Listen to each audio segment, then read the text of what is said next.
Quelques mots, simplement. Merci à Frédéric de me permettre de m'exprimer.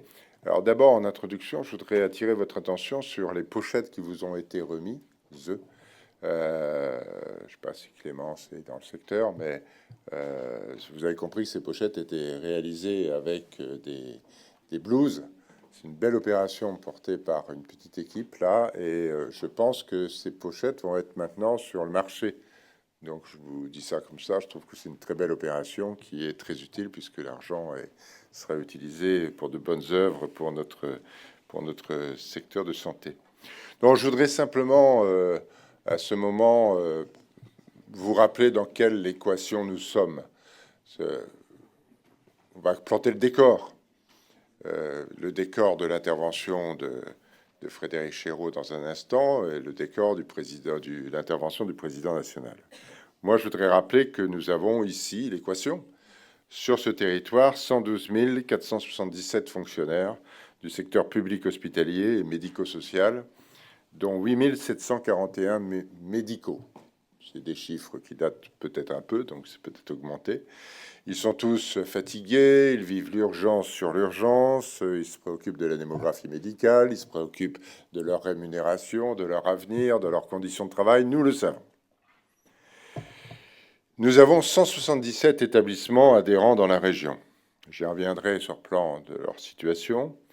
Et l'ensemble assure l'offre de soins et l'accueil pour 6 millions d'habitants, dont on connaît les prévalences, et si je prends quelques exemples, le taux de chômage ou l'accès à la CMU, bref, une population qui mérite plus d'attention que la moyenne nationale.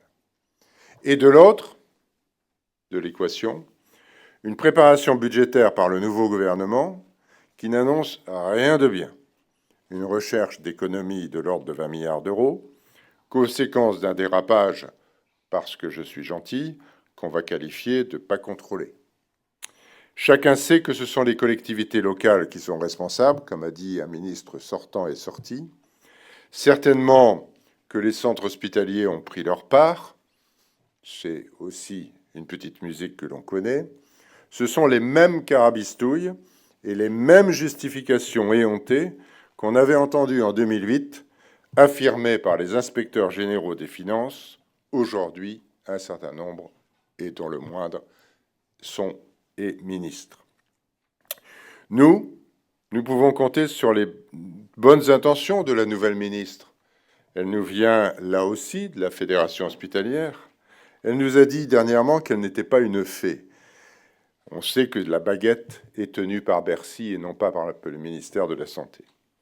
À ce sujet, soulignons que la Fédération hospitalière est une pépinière de ministres. Et je ne suis pas convaincu, en ce qui me concerne, de la pertinence de cette situation. Parce qu'il est bon de garder la liberté de parole vis-à-vis d'un gouvernement que l'on n'est pas obligé de soutenir. Je me permets de le souligner de mon expérience de membre du conseil d'administration national depuis un certain nombre d'années où les équilibres politiques ne sont plus assurés. Mais enfin, si ça permet à notre nouveau président régional de devenir ministre, on oubliera ce que je viens de dire. Nos établissements de soins sont en déficit cette année de 2 milliards d'euros sur le plan national, 15 milliards cumulés. Je ne parle pas des EHPAD qui sont à 90% en situation difficile de paiement pour certains nombres d'entre eux, et je ne parle pas non plus de l'impact sur les CAF négatifs qui obèrent les investissements de demain, d'où la dégradation prévisible de nos établissements. Alors, devant cette perspective, je vous l'accorde, qui est peu réjouissante, il nous faut plus que jamais porter haut et fort la parole de l'hôpital public. N'en déplaise aux représentants du secteur privé qui se croient obligés de faire de la pub pour exister, nous sommes garants de l'utilisation de l'argent de tous pour tous, et exclusivement pour tous. Je veux saluer à cet instant le représentant de la FEAP avec qui nous partageons cette même préoccupation. On ne finance pas les fonds de pension, c'est une différence fondamentale. Et nous sommes garants de l'utilisation de l'argent sans discrimination. Ne touchez pas à l'AME. Pas seulement un problème scientifique et d'épidémiologique évident, c'est aussi simplement contraire aux engagements fondamentaux des médecins. Nous sommes 24 sur 24, même l'été, quand une clinique sur 2 en France, cet été, a fermé ses portes pour des vacances. Permettez, je suis d'une parole plus libre, je ne suis plus votre président. Donc je dis les choses telles qu'elles sont. Nous portons cette parole, la parole de l'hôpital public, depuis un siècle. Pour ma part, seulement, modestement, depuis 13 ans, avec le conseil d'administration sortant, que je veux à cet instant remercier. 13 années particulièrement motivantes, riches de rapports avec les femmes et les hommes, vous, qui composent une belle communauté. Je citerai simplement, et sans être exhaustif, la fusion des régions, la relation quasi permanente avec l'ARS, la création des GHT, 3 PRS, le Covid, la création d'une Dream Team remarquable, avec, permettez-moi de les citer et leur demander de se montrer, Sophie Davot, qui est là, là-bas, tout au fond,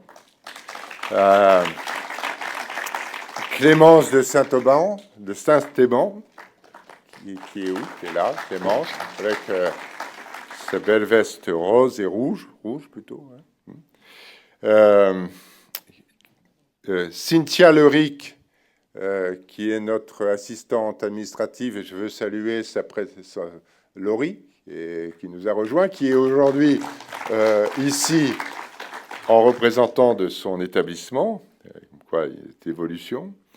Virgile Cacolo, qui est notre dernière recrue et qui est complètement engagée sur la préparation d'Exos avec Ziad, autour de Carmen Solé. Alors, Carmen Solé,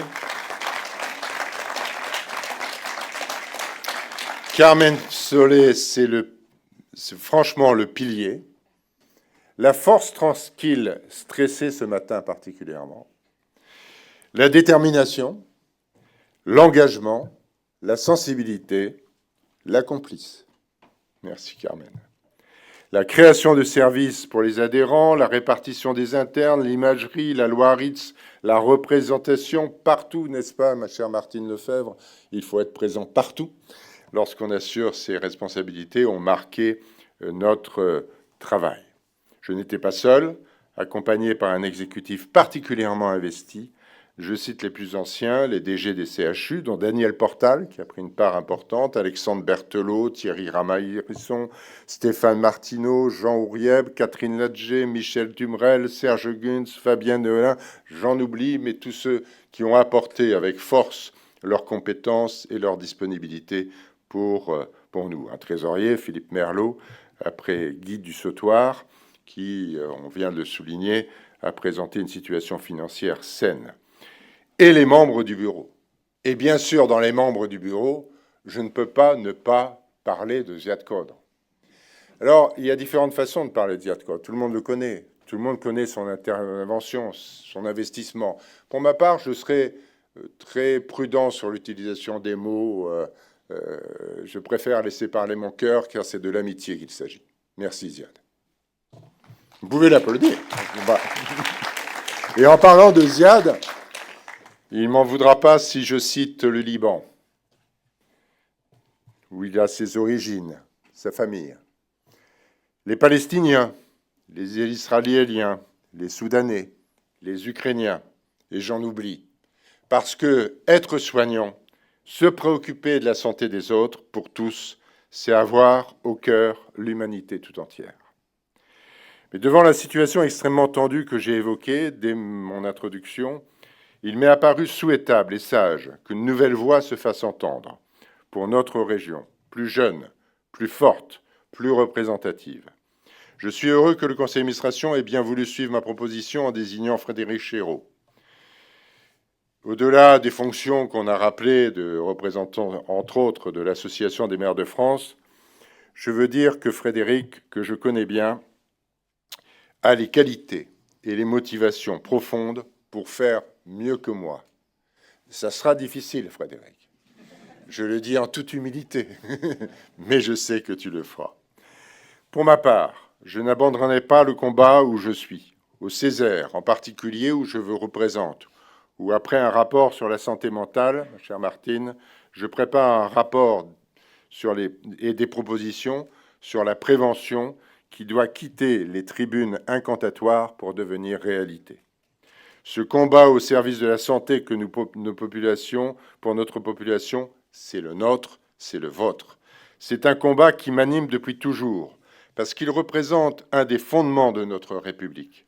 L'accès aux soins pour tous, c'est l'affirmation d'une égalité vivante, et au-delà d'une fraternité que vous, chacune et chacun d'entre vous, incarnez.